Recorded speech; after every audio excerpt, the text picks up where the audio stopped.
So good afternoon. I'm Lindsay Baumgartner. I'm the proud principal at Northwood Middle School. We're glad that everybody is here today. So I just have the task of making sure, if you can, silence your cell phones at this time. These students worked real hard, and so we don't want any disruptions. And then I am going to go ahead and introduce Tara Kristen, who has put this on for us for today. So, Tara. Thank you. All right. All right, good afternoon. Welcome to the 2024 Middle School Speech Contest. Again, my name is Tara Kristen. This is my 17th year teaching and coaching speech for FWCS. It's always been one of my favorite events here, and I'm really looking forward to it today. Congratulations to all these talented students behind me who have made it this far, and good luck today.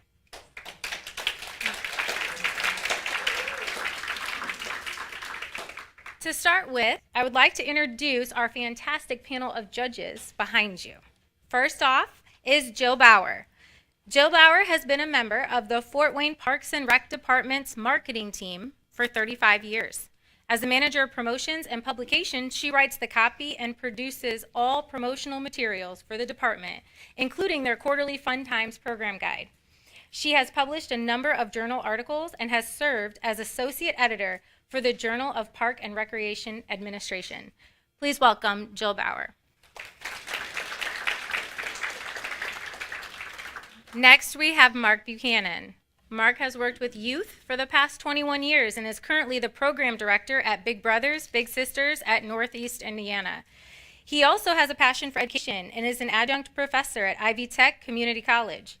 Mark considers himself a lifetime learner and enjoys the art of public speaking and engagement.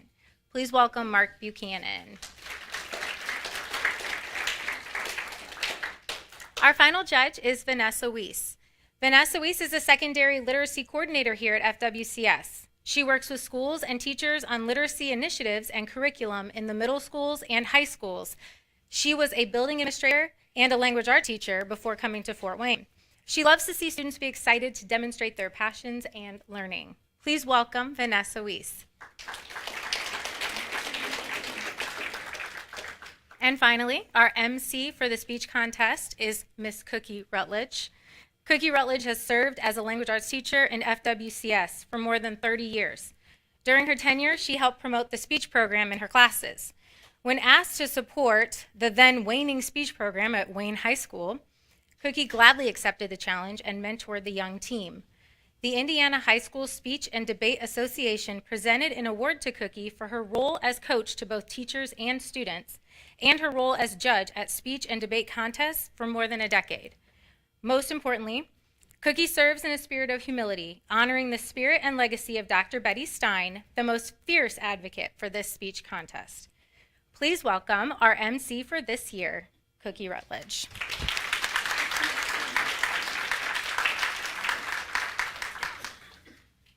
Well, thank you, Ms. Kristen. I so appreciate it. Welcome again, parents, teachers, and special guests to this annual middle school speech contest. Today, I do stand on the shoulders of the most amazing Dr. Betty Stein. As you know, she was a lifelong advocate for this speech contest. One of the favorite stories about Dr. Stein is at a point when she felt that the students who were in the contest were not being given their proper recognition. At one of the speech contests, as I understand it, was being held in school buildings and once in the building of a basement. Dr. Stein thought this was not good, and so she talked with some administrators, and she wasn't getting the kind of response that she wanted, so she decided to go straight to the powers that be. That would be the superintendent's wife. Dr. Stein invited the superintendent's wife out for lunch, and over chicken salad and soup, she explained to her that these middle school students deserve to be heard, and they deserve to be in a facility that represented all of the hard work they had done. From that point on, this contest was held across the street in the boardroom of Greil. And then when this beautiful building was renovated, it came here. So today we honor the memory of Dr. Stein. As you well know, Dr. Stein was the moderator of this middle school contest until she was 99 years old, right, or young. And at her 100th birthday party, many of her former speech students lined up and sang happy birthday to her. We honor her today.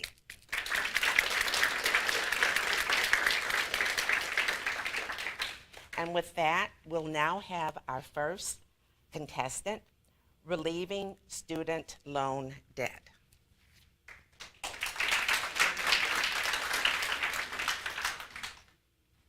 Imagine being fresh out of college with tens of thousands of dollars of debt. How would you feel to have that massive weight lifted off of your shoulders? According to the National Center for Education Statistics data, in 2023, the average student loan debt was $38,000.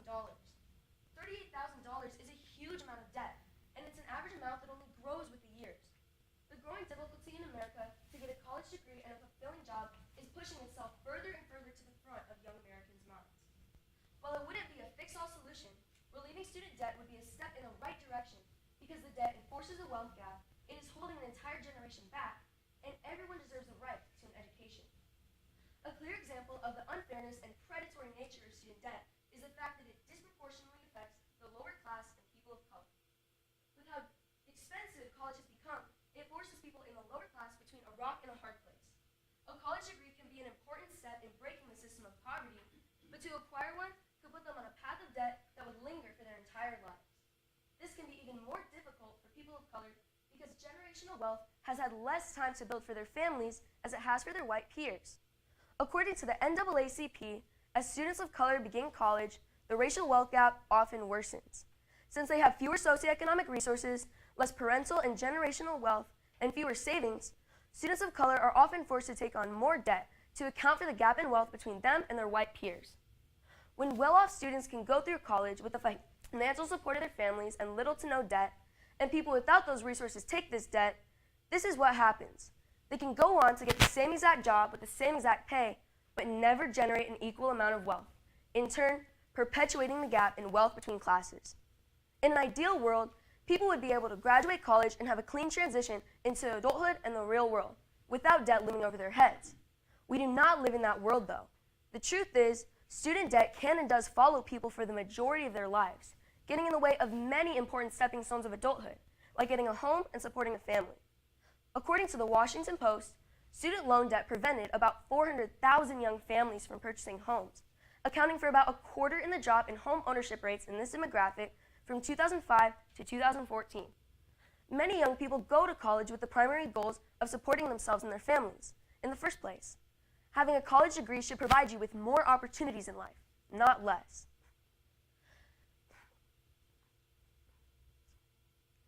Not less. Judging by my audience today, I would hope that we could all agree that everyone deserves the right to an education.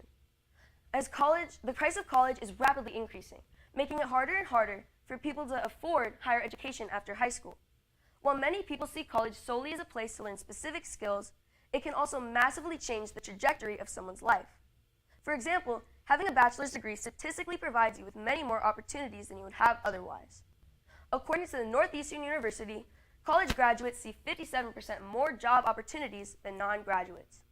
A degree enables you to qualify for these additional opportunities and gives you more flexibility in where you choose to work.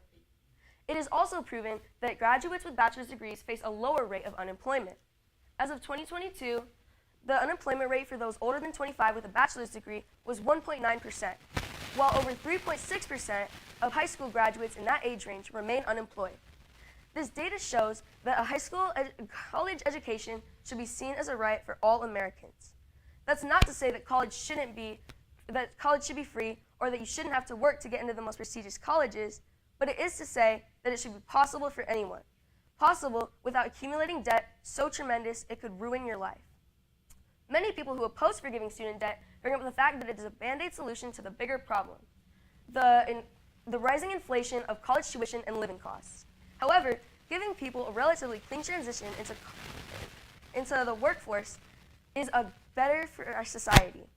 According to the Economics of Administration Action on Student Debt, Relieving student debt would enhance the economic status of millions of Americans, enable them to allocate more funds towards basic needs, take more career risks, start businesses, and purchase homes with the understanding that they will never have to pay more than they can afford toward their student loans. I want to leave you with this thought. In a country so proud of the freedom it offers, why be against giving even more opportunities to the young adults of America? Education is a right that we all deserve, and this would help so many people accomplish their dreams and goals, some they may have never thought were possible due to their debt. Thank you.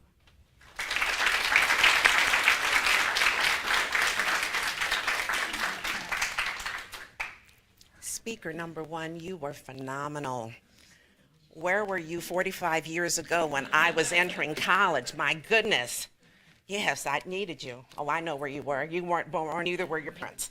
But okay, I forgive both of you. So, we know that all of you know that there was a survey done, and in that survey they asked people what they feared most in life. And so number 2 was people had a fear of dying. But number 1, people had a fear of speaking in public. So when you look at these young people who are at middle school age, who are willing to come in front of us, and yes, I can tell which of you are the parents and which of you are the coaches, because the coaches are like, right? And the parents are sitting there like this. But these young people, you have prepared them very well, coaches and parents. Let's give them another hand, please.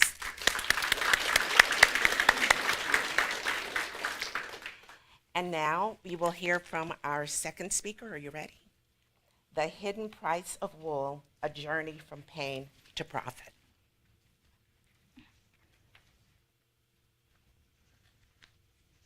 Look down. What are you wearing? Velvet, maybe silk, but probably wool. But do you know where wool comes from? As we all probably know, wool comes from sheep, but do you know how it's harvested? To get your shirt, pants, or dress, more than 540 million sheep have to get mulesed each year. Mulesing is a barbaric way of trying to prevent fly strike. I think, for many reasons, that wool should be discontinued because of the availability of sustainable and animal-friendly alternatives. Sheep mulling is a painful procedure done on sheep to prevent fly strike and infestation of maggots, or as Peter said, fly strike. The act of cutting large chunks of skin off of sheep in a vicious attempt to prevent fly strike. Often ineffective and always incredibly painful. How cruel is that? People just cut off large chunks of flesh from sheep. That would be incredibly painful. To make it worse, the few sheep that actually survive this process, their life doesn't get any better. Sheep deemed unprofitable are brutally killed. Farmers hold them down and slash their throat and twist their neck. A veterinarian that watched this act said the sheep showed clear signs of extreme distress and pain for nearly a minute, while the farmer continued slashing and cutting its throat.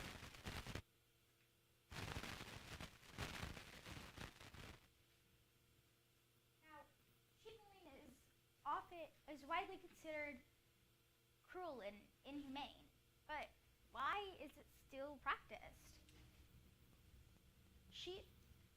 Farmers mule ants directly in front of their mothers. Their mothers call out and try to get as close as possible, but their efforts are in vain because the farmers continue.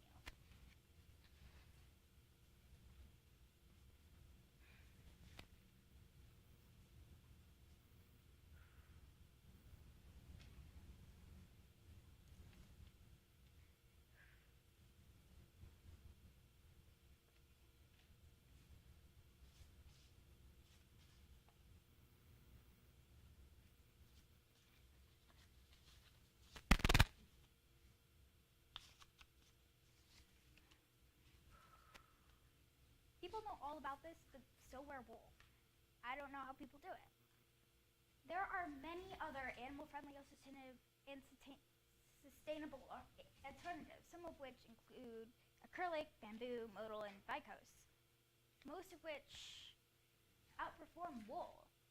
So why do people still wear wool? Philip Pullman once said, "I think it's perfectly possible to explain how the universe came to be without bringing God into it, but I don't know everything. There might as well be a God out there, hiding away. Actually, if he is hiding away, it's because he's ashamed of all of his followers. and all of the cruelty and ignorance they're responsible for while promoting his name. If I were him, I'd want nothing to do with them either. Imagine you made a beautiful world filled with thousands of animals, and then humans came around and started destroying it all. Now, some people may say that it's not a problem in the US, but it is. While sheep milling was found in Australia 13 times as recent as 2022, in 2014, sheep milling was found in Wyoming, Colorado, and Nebraska, Utah in 2012, Nevada in 2019. In the United Kingdom, sheep milling was found twice in 2018, Argentina in 2018 twice, and in 2016, sheep milling was found in Chile. Now, others may say that it prevents fly strike, but most of the time it's ineffective, and the wounds that the farmers do not cover or treat in any way often get infected with maggots anyway, which is much more painful and leads to slow, agonizing deaths. Now, while I was researching for this, one thing stuck with me. It was a quote by William Inch. He said that we have enslaved the rest of animal creation so much and have treated our distant cousins in fur and feathers so badly that beyond a doubt, if they were able to formulate a religion, they would depict the devil in human form. So as one can see, the wool industry is cruel. Farmers torture lambs and their mothers. So the controversy surrounding sheep milling has shed light on the exploitation and mistreatment of animals. So, together, we can make a more compassionate fashion industry. So stand with me, and we can save millions of sheep.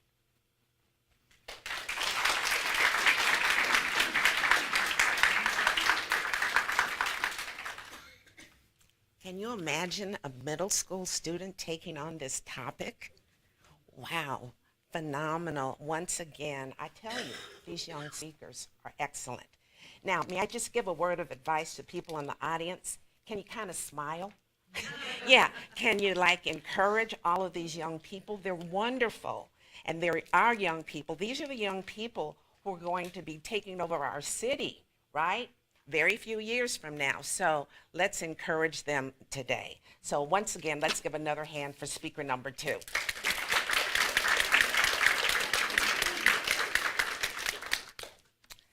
Now we're ready for speaker number 3, the isolation of conflict affected countries. Let's go. A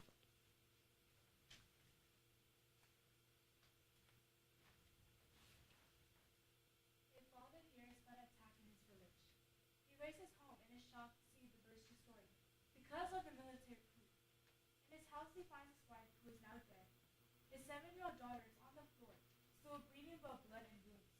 At the sound of loud, powerful weapons, he runs to a nearby stream with his daughter in his arms. He lays her down by the river, where she passes away 2 minutes later. At the sound of more shooting, he runs for his life, having to leave his daughter's body, knowing he cannot come back until the shooting stops. That is an actual story, caused by the conflict in Myanmar that has affected Mong So from the Mien Vinh Township. Lack of awareness of conflict and violence around the world is a significant problem in society. Schools have been closed, causing students lack of education and youth. Being aware of the limited resources in education, economical changes, and deaths caused by lack of safety around the world could change the lives of the future generations. To begin, many conflicts all around the world has affected education, making many countries lack the resources to provide their children the education they want and need. According to the Education Development Forum, a teacher in Myanmar said, it can be seen that Myanmar state school teachers are stuck in a political crisis, trapped by lacking means and capability to alleviate the crisis. In other words, the political problems in Myanmar are making it hard to teach the kids basic subjects and skills. Because of the pandemic and military coup that happened in 2021, the schools in Myanmar has closed for roughly 532 days. According to the Education Development Forum, over 5 million children have dropped out of school, and another 17.6 million people are estimated to be in humanitarian needs. Unfortunately, even the most motivated and talented children in Myanmar, Colombia, Mali, Colombia, and Bangladesh, who dream of getting an education and serving their communities, are unable to fulfill those dreams. Furthermore, the conflict happening in these countries are causing harsh economical changes. According to East Asian Forum, the military coup that happened in 2021 has fundamentally damaged nearly 60% of the population, leaving them living under the poverty line. But according to Fragile and Conflict-Affected Economies article, that is the case for many different countries such as Yemen, that's one of the largest humanitarian crises in the world, caused by an 8-year conflict, drastically changing the economical activities they relied on. The 8-year conflict has left 80% of the population into poverty. That is just a reality for the people in Myanmar, Yemen, Libya, Chad, Somalia, and Haiti. The deaths caused by these violent attacks should be more recognized. The military coup has procured more than $1 billion worth of armed and raw materials for weapons. The European Commission for Humanitarian Aid states since 2023, they have forced another 600,000 people from their homes. Using airstrikes, they've been forcing recruitments, torturing, detaining, and even burning them alive. Attacks on schools, hospitals, monasteries, and temples has also increased in many different regions around the country.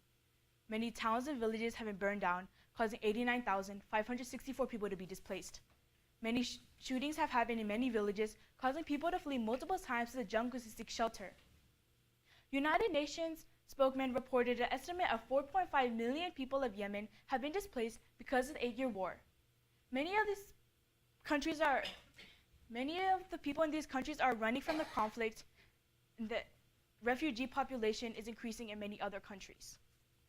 Some people feel that being aware of the conflict in these countries may be overwhelming. There are countries all around the world that are full of problems and conflict, making it hard to be aware of it all. However, in 2023, Nicholas Fairley and Adam Simpson from The Conversation reported, the invasion of Ukraine has clearly demonstrated that the Western military forces can be successfully used to support a democracy under siege.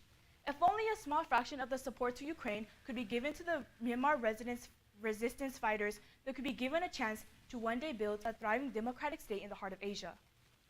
The media's attention being brought to the war in Ukraine has led the citizens of Ukraine to feel support, knowing they are not alone. The citizens of Myanmar do not have this luxury.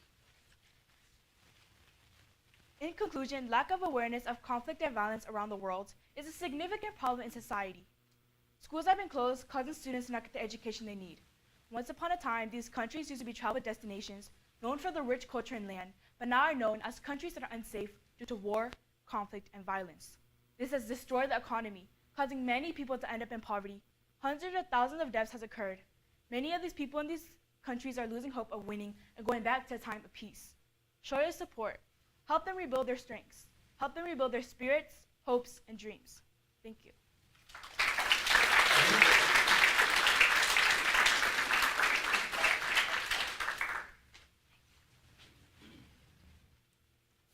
And thank you, speaker number 3. Excellent job. We've heard 3 very excellent speeches today. So let's talk about what it takes in order to do this.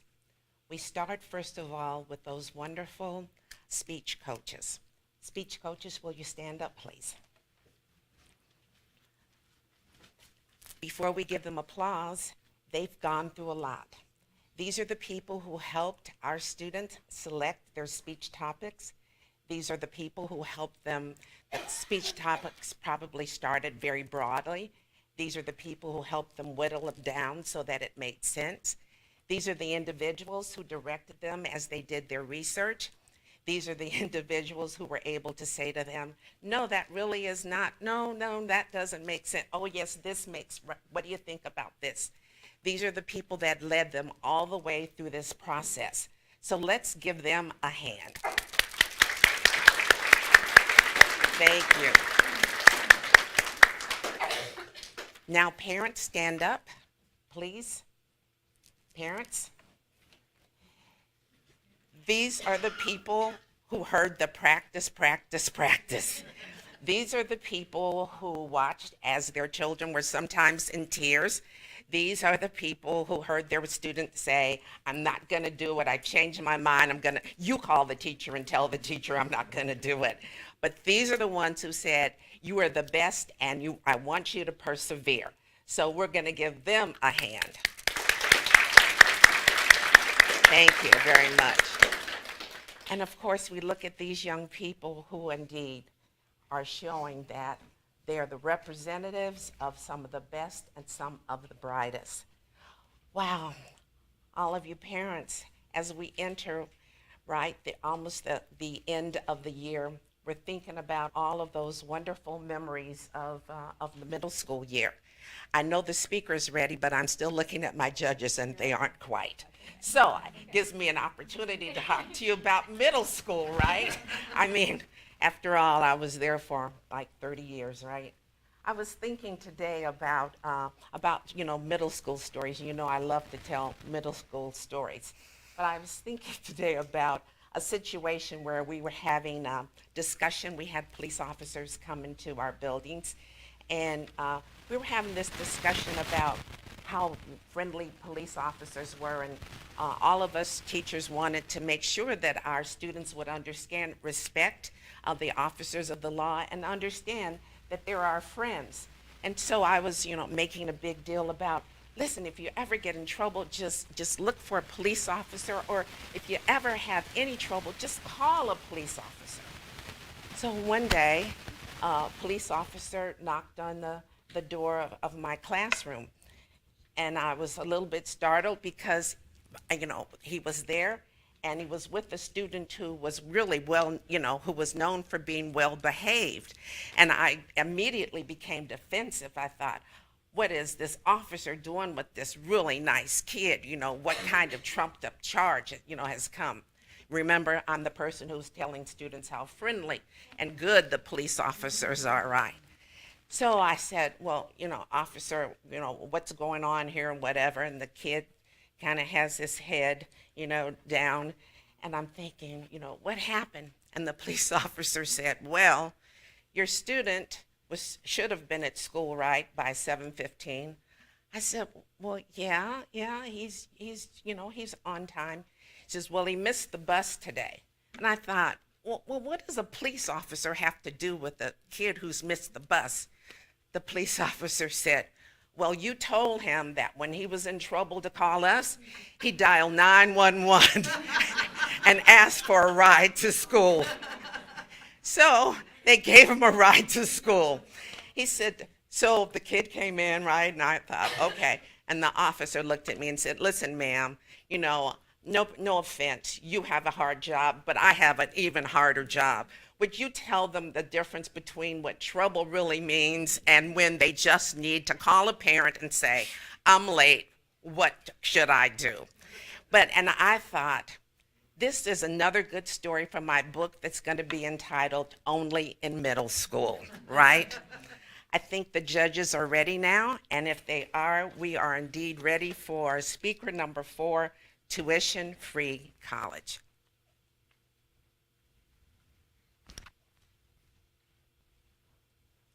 Tuition for college, freecollege.org has asked the same questions to Americans over the past 7 years. Do you favor or oppose your state providing free tuition at public universities or colleges for anyone who's academically qualified? The results have consistently shown support for free tuition every year, ranging from 70% to latest 80%. With so many people in agreement, why is college so expensive? United States citizens should have free tuition to college. Tuition-free college will help decrease students' debt. Our society will benefit from tuition-free college, and everyone deserves an opportunity to get a college education, no matter what their economic status is. Let's start with the fact that tuition-free college will help decrease students' debt. According to programs.org, college fees are simply too expensive. Most students are not able to afford it, and the loans are not a one-size-fits-all solution. Forbes states, we are currently in the midst of student loan debt crisis, with American families on track to borrow $100 billion in the new student loan for the 2024 and 2025 academic year alone. After college is over, the average American is left with over $37,000 with an average monthly payment of $503. Eliminating loans give the students the ability to have a better start to the next step in life, allowing them to buy a home and maintain a good job because of their education. Therefore, free tuition college will help decrease students' debt. Furthermore, our society will benefit from tuition-free college. According to MarkJBestColleges.com, if we had free college, those in our low-income communities where college was never seen as an option could get their education and use it to have a better start to the next step in life.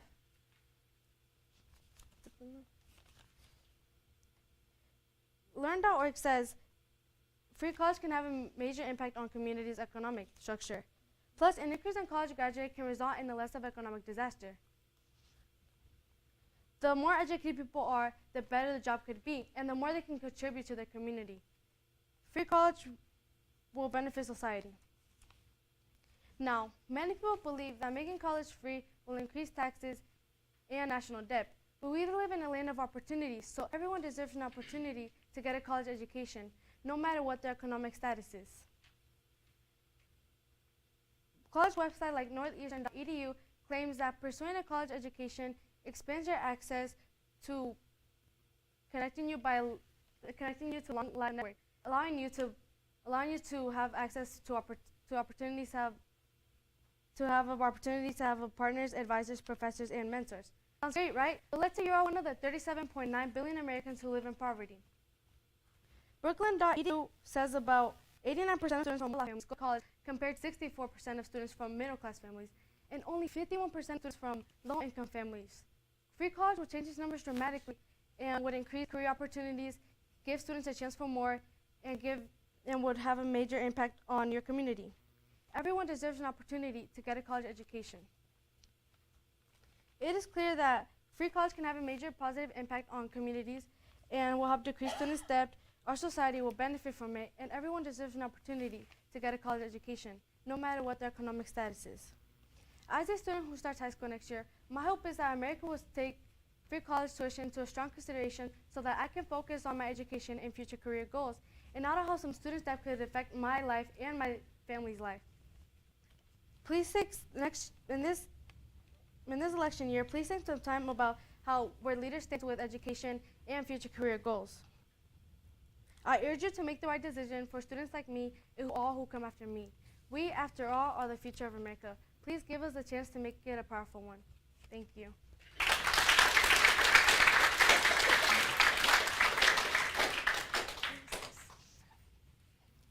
Thank you, speaker number 4. Wonderful.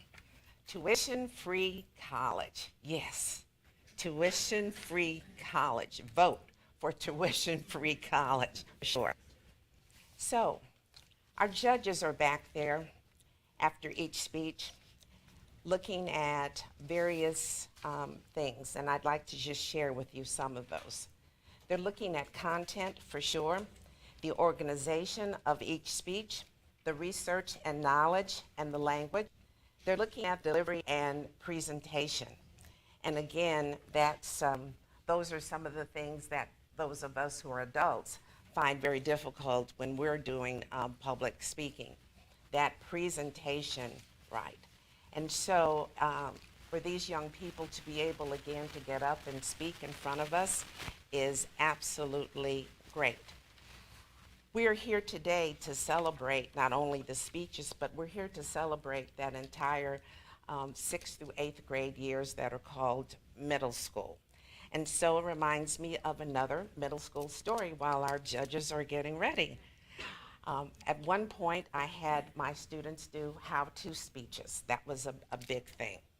And I thought it was just, right, it's just the easiest thing in the world. I said, bring something, I don't know, whatever. Bring whatever you want and show us how to use it, how to make it, whatever.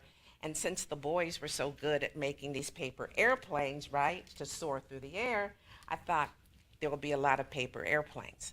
But I had a student who had a very different idea. So I walked into my classroom on this one morning, walked over to my chair, and I usually just sort of slump down into the chair in the morning, right? But that morning, I just happened to look at the chair before I slumped down, and when I did, I saw a sack. And I went to pick up the sack, and it started to wiggle. And so I dropped the sack and screamed, right? And with such, that volume, I guess, that the person across the hallway from me came running over and said, "What's the problem?" I showed the sack, and he opened it, and of course it was a snake, right? And, right, molting snake, I guess, whatever. And he asked what had happened. I said, the how-to speeches. And I was furious with this student. I knew exactly who had done it, right? Because his mother told me that he was breeding snakes in the bathroom, in this bathroom in the basement. She had given him like this portion, right?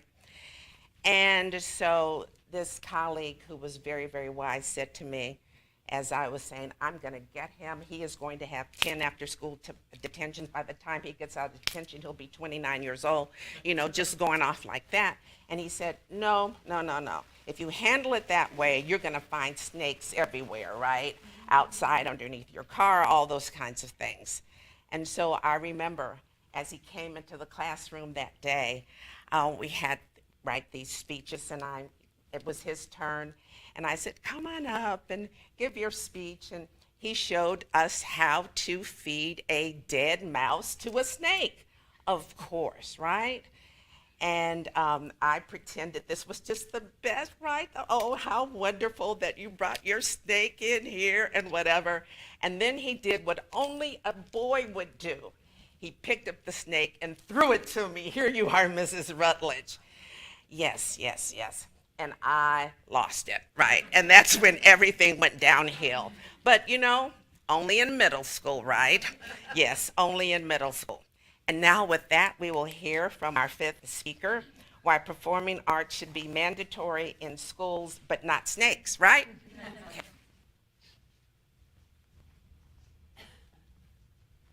Have you ever been to a musical and was just blown away?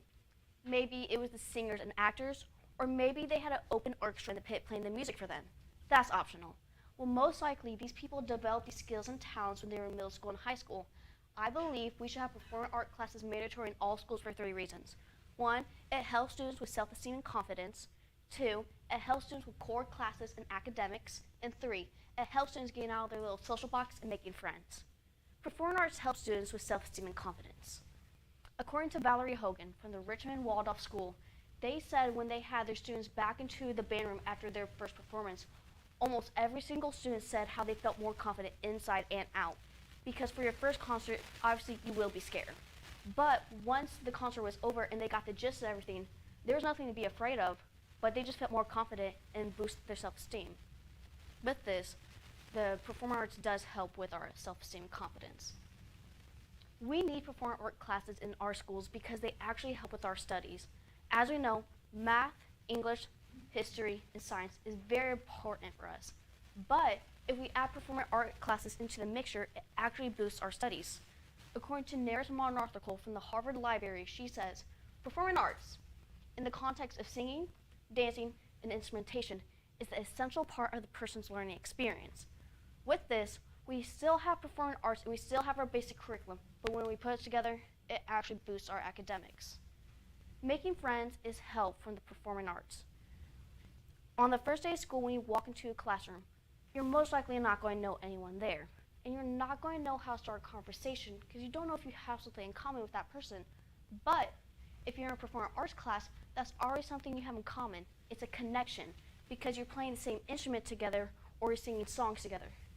From Elizabeth Peterson from the George Lucas Educational Foundation, she said when they brought the students back from their first choir performance, all those students said how when they started singing together, they felt a bond with each other and they felt a connection.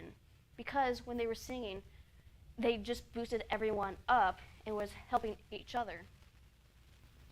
Even with all this information, people still believe we just be learning the basic school curriculum, math, English, etc.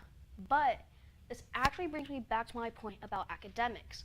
Because if they want us to learn the basic school curriculum, we should still have the performing arts because they actually help build up good, healthy habits.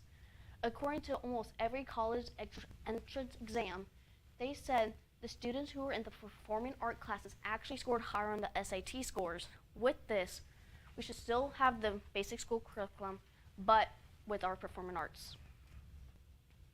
Performing arts should be mandatory in all schools for 3 reasons. 1, it helps students with self-esteem and confidence. 2, it helps students with core classes and academics. And 3, it helps students making friends and getting out of their little social box. But before I go, let me just sink this into your head. If we don't have performing art classes mandatory in all schools, are we just taking away the simple part of the students from being successful? Thank you.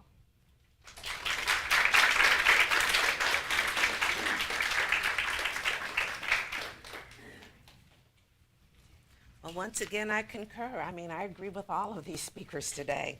The performing arts. I guess first of all, I love the fact that some of that research came from someone at Harvard because I'm a Harvardian. So, yeah, when it says it's Harvard, I listen, right?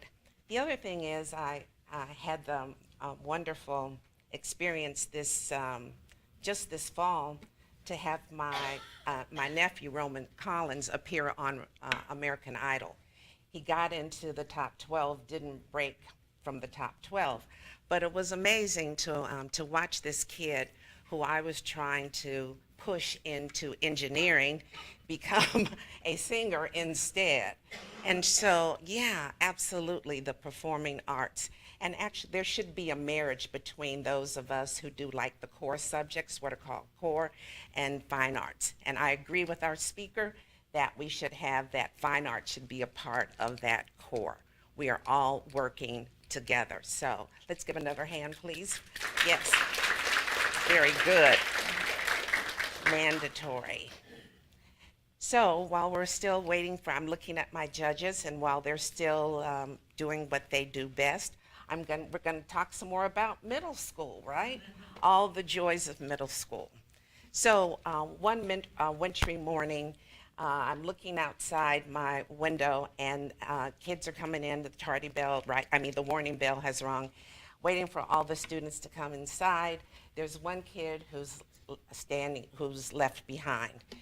And I'm wondering, why is this kid standing outside in the snow, right? I mean, it's, whatever, he should be inside. But my students are unusually quiet, and every middle school teacher knows when everybody's being really quiet, something's up. So I'm continuing to look out the window, and I'm like getting irritated because this kid's supposed to be inside.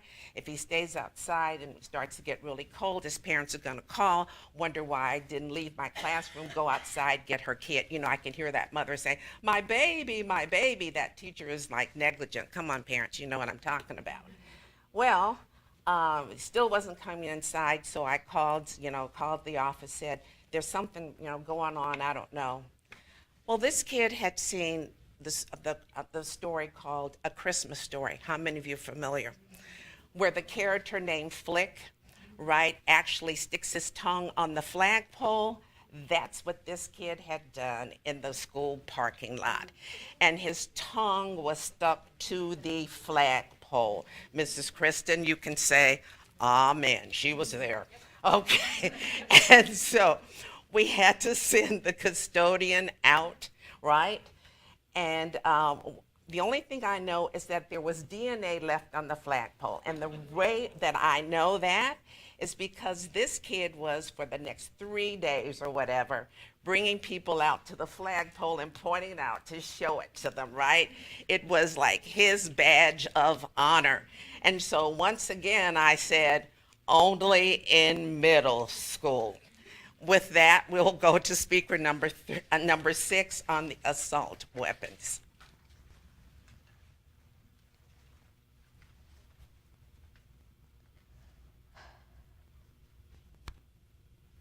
Columbine High School, 1999.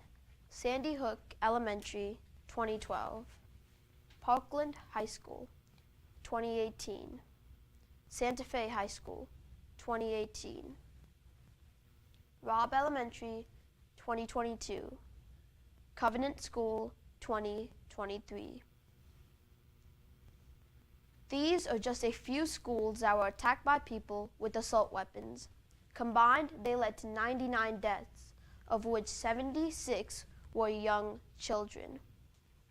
Assault weapons should be banned because of their assault weapons should be banned in the U.S. because of their lethal nature, because assault weapon bans have worked in the past, and banning them would reduce fear among citizens. The first reason why assault weapons should be banned is because they are menacing to the public. Assault weapons have been used in almost every school massacre in our history.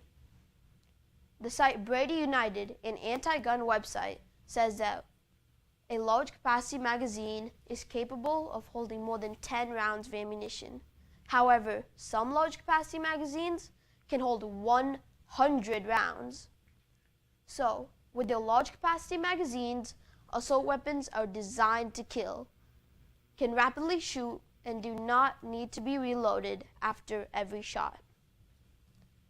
Brady United also states that when an assault weapon is used in a public mass shooting, nearly 14 times as many people are injured and twice as many people are killed. Without assault weapons, 38 of those 76 children in my initial list of school shootings would be alive right now. In addition, banning assault weapons will decrease gun massacres in our nation, as proven by the 1994 ban on assault weapons, which lasted for a decade. The site Judiciary Senate, an official government organization, says that while the ban was active, gun massacres of 6 or more killed decreased by 37%, but increased by 183% after the ban's expiration. So, for the decade the ban was active, public massacres decreased, but after the ban's expiration, the numbers skyrocketed. A 2017 study in the Journal of Urban Health says that law enforcement recovery of assault weapons fell nationwide while the ban was in effect, but rose after it expired. So this shows that a assault weapon ban done correctly and permanently will decrease gun-related injuries and deaths in our nation. Finally, banning assault weapons will decrease stress within children. The Pew Research Center says that 57% of teens say they are worried about a school shooting happening at their school, with 1 in 4 saying they are very worried. This shows how almost 60% of students feel threatened in a place where they should feel safe. So banning assault weapons will help them relieve their anxiety and stress of attending public places and school. But some people say that owning an assault weapon is their Second Amendment right. But I think parents of gun massacre victims would strongly disagree. Assault weapons are weapons of war, so why are they on our streets and owned by millions? Because they are dangerous to the public, cause high fatalities, and cause fear within children, assault weapons should be completely banned in our nation. Anyone who wants to join the fight can go to the website bradyunited.org and fill in the petition to urge our government to ban assault weapons.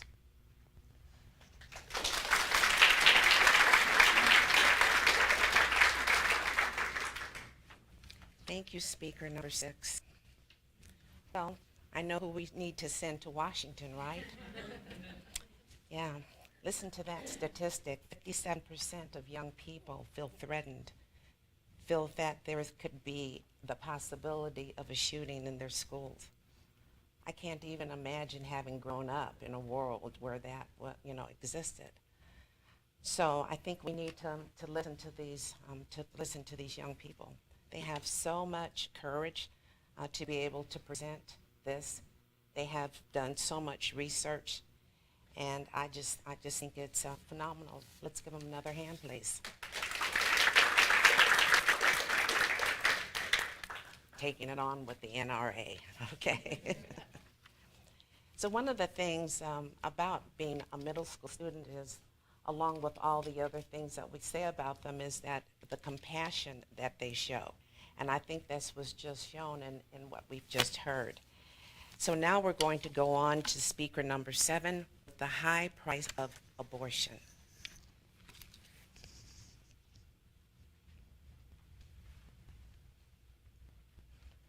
Abortion is defined as the deliberate termination of a human pregnancy. For several of years, abortion has been a very controversial topic that most people try not to bring up. Women worldwide tend to be very passionate about one side or the other. If a pregnant woman dies in a car accident and it's the other driver's fault, they are charged with double homicide.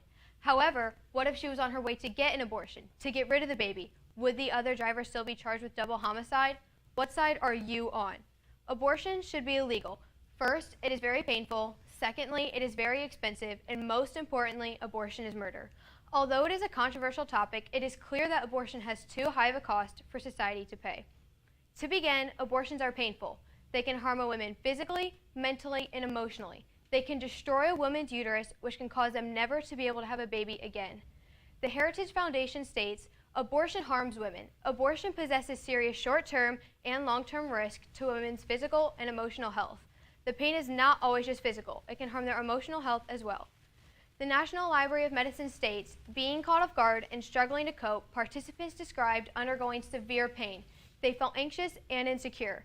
Abortions cause serious mental distress in women. The distress does not just happen during the abortion procedure, it sticks around with them for the rest of their lives.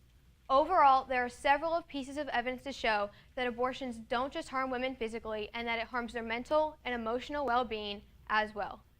Secondly, abortions are expensive. It is a serious medical procedure which can be costly. The author of Abortion Costs Indiana states the typical cost for D&E abortion is between $850 to $1,850 or more. Just in Indiana, a D&E can be up to $1,850. Indiana is not even close to being one of the most expensive states in the U.S. It would cost a lot more in other states.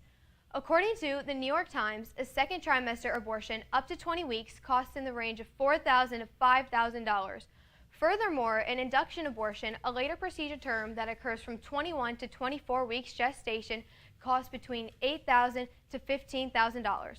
For most people, this is an extremely high expense. Yes, some may say that raising a child is costly too. However, women can and do give up children for adoption with very little cost to them. Most importantly, abortion is murder. It takes the life of a living, growing human being. The Heritage Foundation states, abortion takes a child's life. From the moment of conception, every person is a distinct living human being with intrinsic worth who possesses a basic right to life. So no matter when someone gets an abortion, if it is 1 day after or 4 months after, they are taking a child's life. The Nebraska Family Alliance describes, during an abortion procedure, if a baby is too large to remove in one piece, abortionists tear off the baby's limbs and crush the head while the child is alive. This is known as a dismemberment abortion, or a D&E. If an adult was murdered and dismembered, the perpetrator would spend the rest of his or her life behind bars. Why are babies not given the same kind of protection? Overall, taking any being's life on purpose is murder, just like abortion. Some may say that the timing just isn't right and abortion is the best option. However, they are wrong. There are several other options out there than getting an abortion. There are families out there who would love to have an unwanted baby. People could also put the baby up for adoption or drop it off at a baby box. But if they didn't want a baby to begin with, they could have used birth control or practiced abstinence. Therefore, it all comes down to a choice. Mothers can either murder an innocent baby or save a life. In conclusion, abortion should be illegal. Although it is a controversial topic, it is clear that abortion has too high of a cost for society to pay. Are you willing to take the life of an innocent child or stand up against abortion? A quote by Pope Francis states, "How can we genuinely teach the importance of concern for other vulnerable beings, however troublesome or inconvenient they may be, if we fail to protect a human embryo, even when its presence is uncomfortable and creates difficulties?"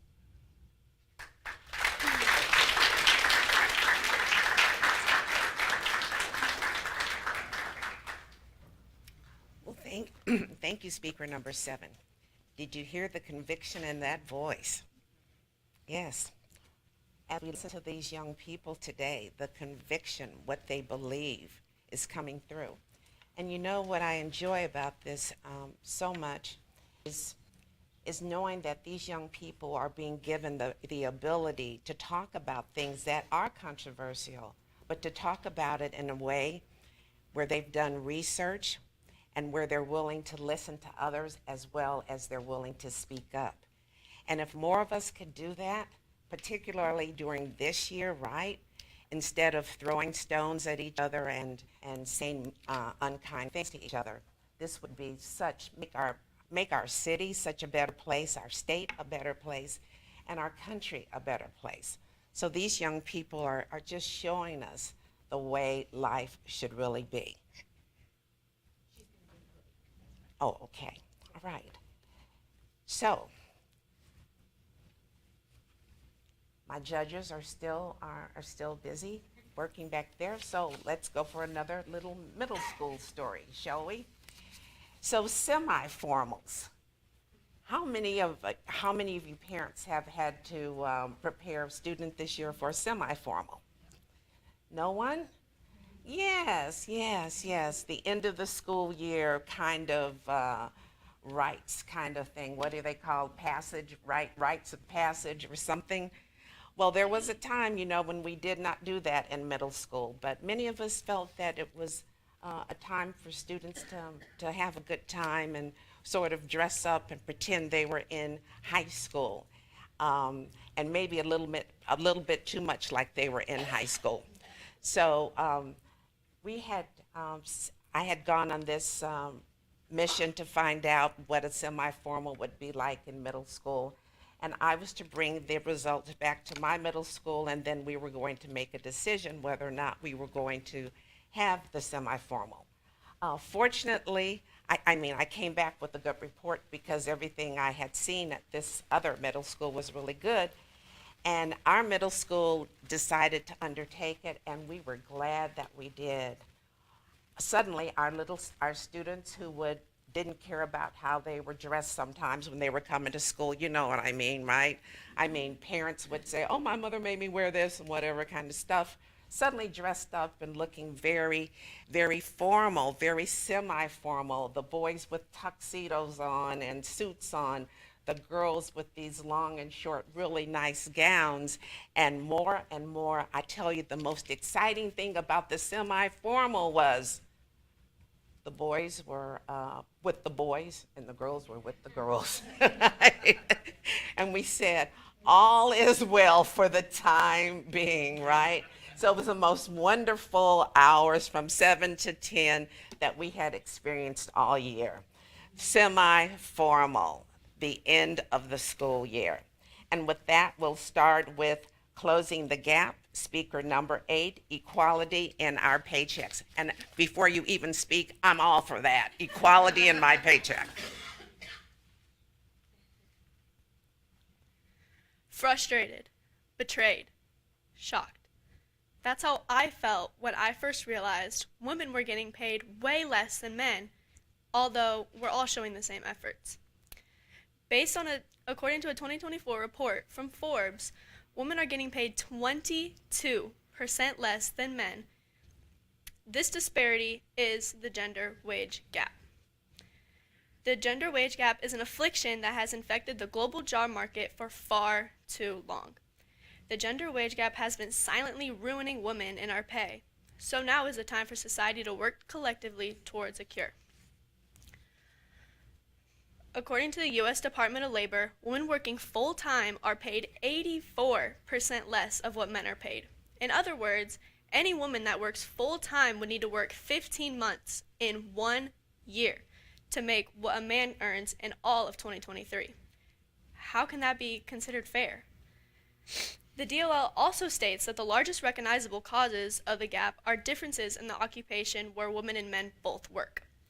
In 2023, African American women lost $42.7 billion and Latino women lost $53.3 billion in wages compared to white men due to the impact of occupational segregation. However, even with the same occupation, women make less than men on average. The gender wage gap exists for all women, but tends to be worse for people of color. The gender wage gap doesn't just help women's equality in pay, but it helps tremendously with the security and stability for women and their families. It has an intensifying effect that results in a woman's shortened earning capacity over her lifetime. According to Workplace Gender Equality Agency, on average, women are less likely to progress as far as men in their career and gain less and less money for retirement. Every single day, the question gets asked, what can we do to help solve this affliction? There are many ways you can get involved in this fight. The Paycheck Fairness Act, for example, introduced in March of 2023, would reduce pay secrecy, give women better tools to pay discrimination, and make it more difficult for companies to pay male workers more than female. This act is currently sitting before the Senate to be passed. With your help, you can all collectively come together to help get this act to be passed. The Paycheck Fairness Act is one of the top things we can do to help cure the gender wage gap. It is time for society to realize that ending the gender wage gap isn't just the smart thing to do, it's the right thing to do. Empowering women and fighting against the gap doesn't just help women's employment and pay, but also their families and even the whole community around us. So, let's not just sit around and wait for this change to happen. We all need to take action now. Let us strive and all work together for a future we can all enjoy, where every person, regardless of gender, is valued and compensated fairly for their contribution. Thank you.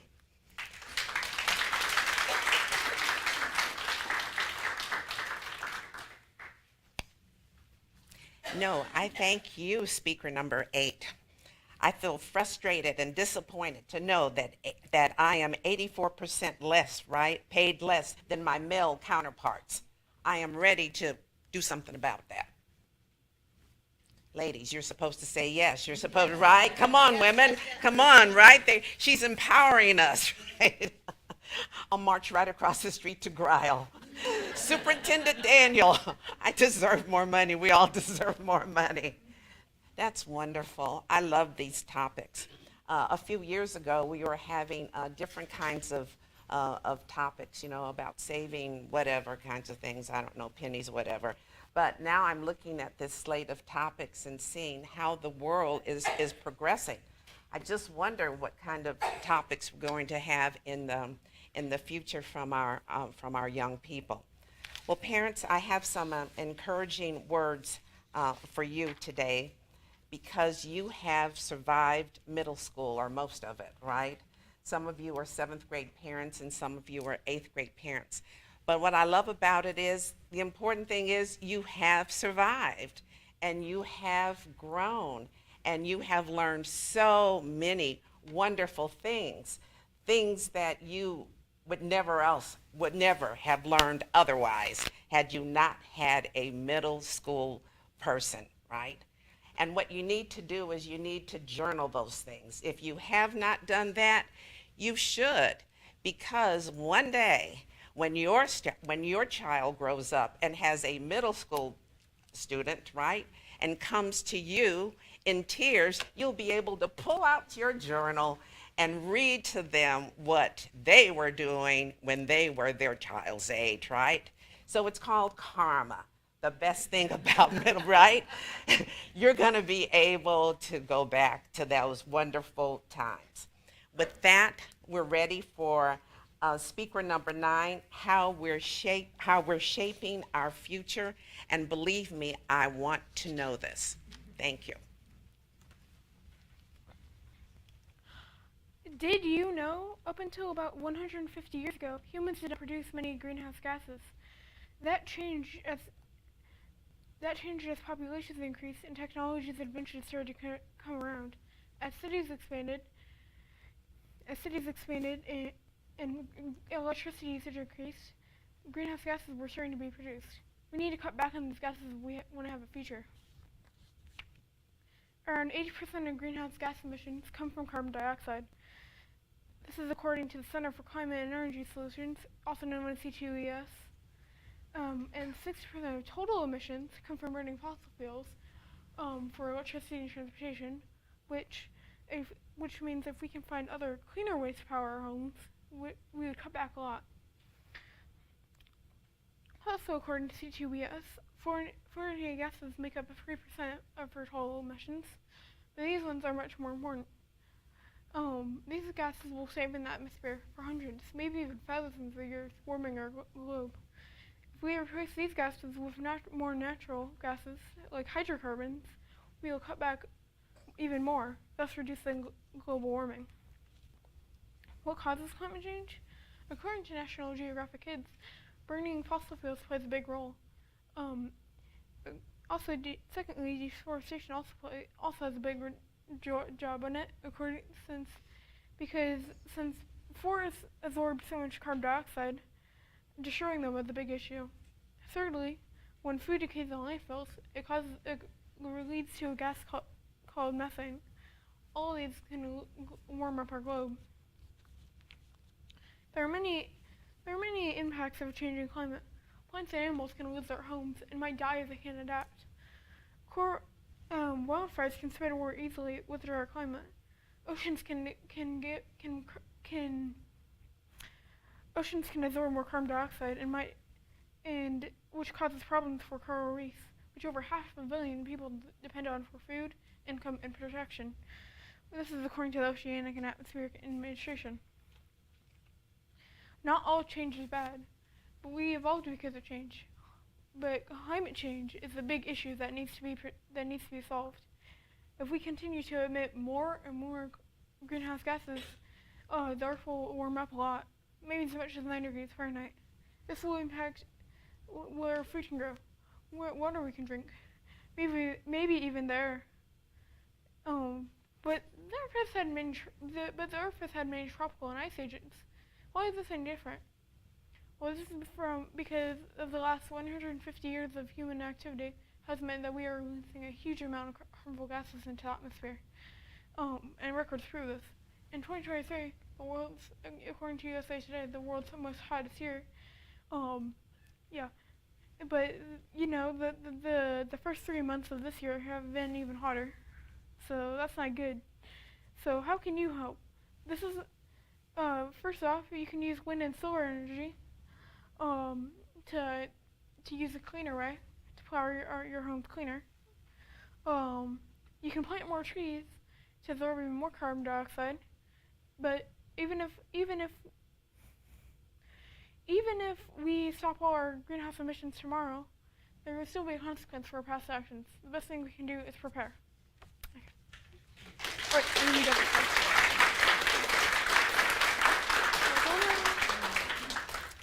Oh, thank you so much, speaker number 9. You've given us a lot to think about. I love the question, how can you help? How can you help?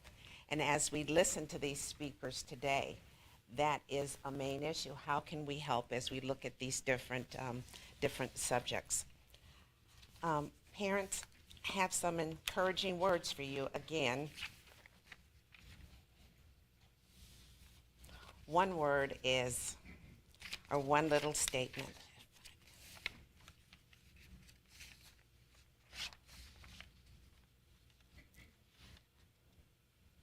The best is in the middle. The best is in the middle. You said, well, I don't know about that. Well, just think about it. The best is in the middle. Middle school is the best. Not just because I've been a middle school teacher all my life, but middle school is the best.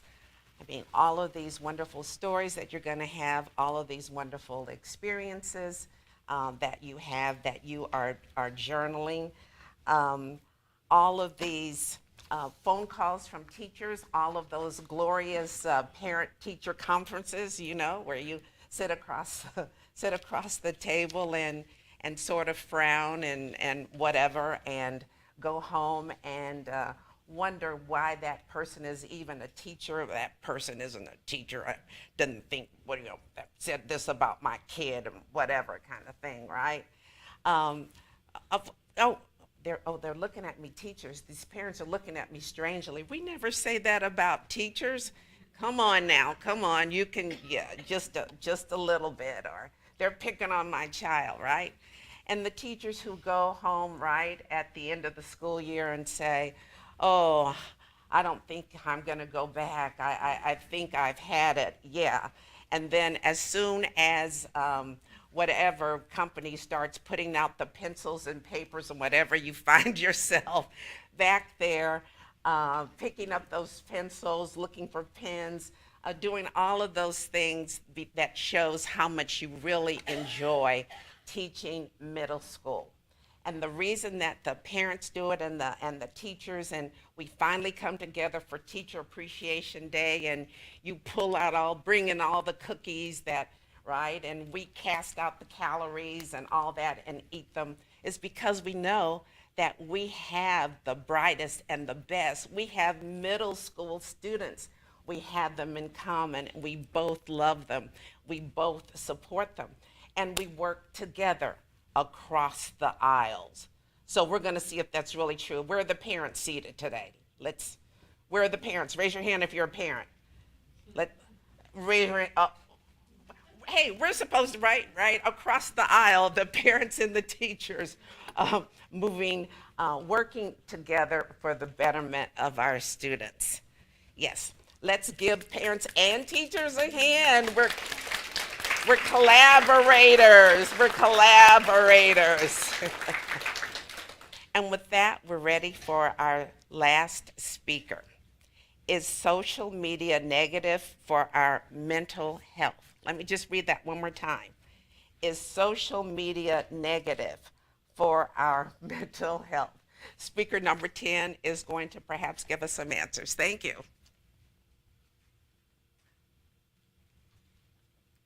Imagine scrolling on Instagram, watching people's perfect lives, and suddenly feeling inadequate. Biomedical Center Psychology states social media has become integral to our daily routines. We interact with family members and friends, join online communities with people who share similar preferences to ours, and accept invitations to public events. However, a 2018 British study tied social media use to decreased, delayed, and disrupted sleep, which is often associated with depression, memory loss, and poor academic performance. Furthermore, McLeanHospital.org states, social media use may affect users' physical health even more directly. Even though we already know the media we view can evoke strong emotions, not many of us think about the detrimental long-term side effects it can have on us. The media affects your mental health by increasing risk of depression, anxiety, loneliness, and gives you a feeling of inadequacy in your own life. First, you should know that social media, as well as the media in general, strongly affects your mental health. HelpGuide.org states multiple studies have found a strong link between heavy social media use and increased risk for depression, anxiety, loneliness, but even self-harm and suicidal thoughts. Additional studies have raised concerns that social media use may lead to body image dissatisfaction, increased risk of addiction and cyberbullying involvement, and negatively affects mood. Excessive use of social media has increased loneliness, fear of missing out, isolation, and decreased subjective well-being and life satisfaction. Users at risk of social media addiction often report depressive symptoms and lower self-esteem. This evidence shows that social media directly affects us. Social media in moderation can be useful for those that need that connection, though overusage is negative for your mental health. Additionally, social media can make you feel insufficient about your own life. An article from theconversation.com states, as humans, we inherently compare ourselves to others to determine our own self-worth. Psychologists call this social comparison theory. It's human nature to compare yourself to others, but it's important to note that most posts and videos only show success. Medium.com states people tend to curate their online presence very meticulously, only sharing the best parts of their lives. This doesn't reflect the everyday struggles, challenges, and imperfections that we all face. This is why it's important to note that these posts are not the big picture. Some people may argue the use of social media keeps us connected. This could make sense because we all want that connection most of the time. This was also very important during the COVID era where we weren't able to see our own family and friends. However, social media presents negative experiences such as isolation, fear of missing out, depression, and even anxiety. There are many more ways social media affects your mental health. I can relate to this because at a young age I was shown people who had better lives than myself. I used to often think about how the families I watched were living amazing lives and seemed to have whatever they wanted. I eventually realized that my life is perfectly fine as it is. We also get that feeling of inadequacy, but now we know that it's perfectly human. I hope you now understand that most posts and videos are curated and tailored to a specific audience. I would also like you to think about limiting your social media use and understanding nobody's life is perfect.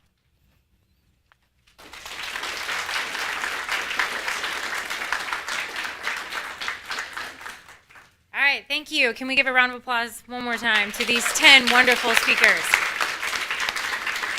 All right. I'm going to take the judges to another room so we can deliberate. Please enjoy some punch and cookies in the back, and you are free to go talk with your families, and then we'll bring you back up when we're ready.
Well, once again, before we announce the winners, let's give all of our contestants a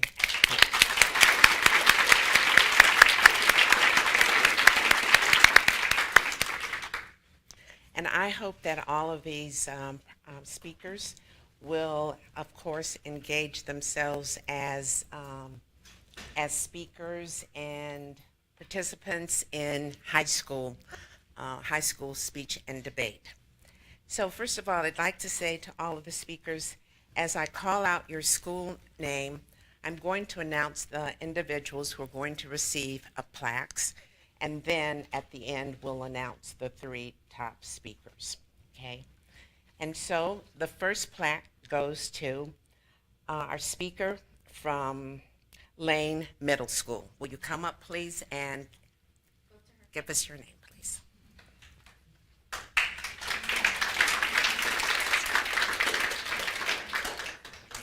Madison Berry. There we go. All right.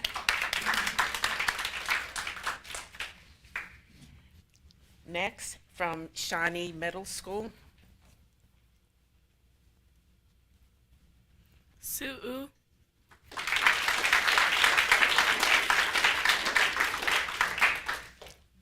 Next, speaker from Northwood Middle School.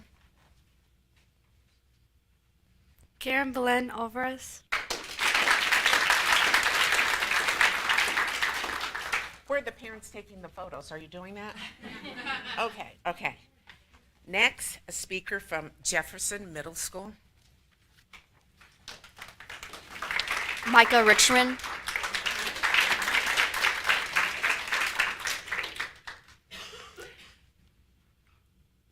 Our next, from Kikianga Middle School. Ashlyn Detmer.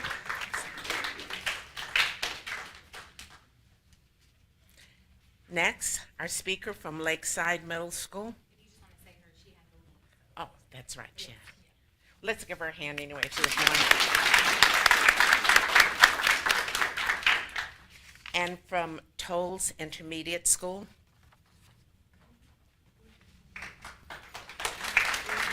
Eleanor Snyder.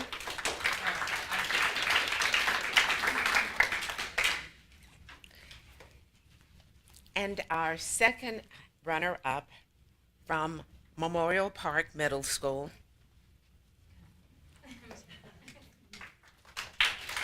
Sam Vantavon.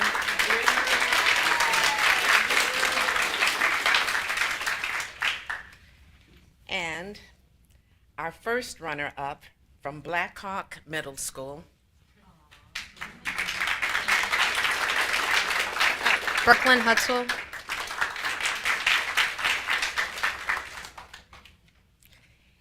And our 2024 champion is from Portage Middle School. Johnston Minaj.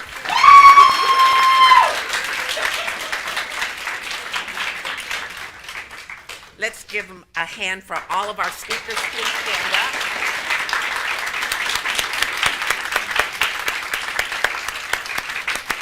Is someone taking a group picture? Let's take a group picture of all of these. All right. Thank you, everybody, for coming. Thank you again to Miss Rutledge for being our MC. I hope everybody has a great night. Please stay for pictures, and I'll see you guys next year. Thank you.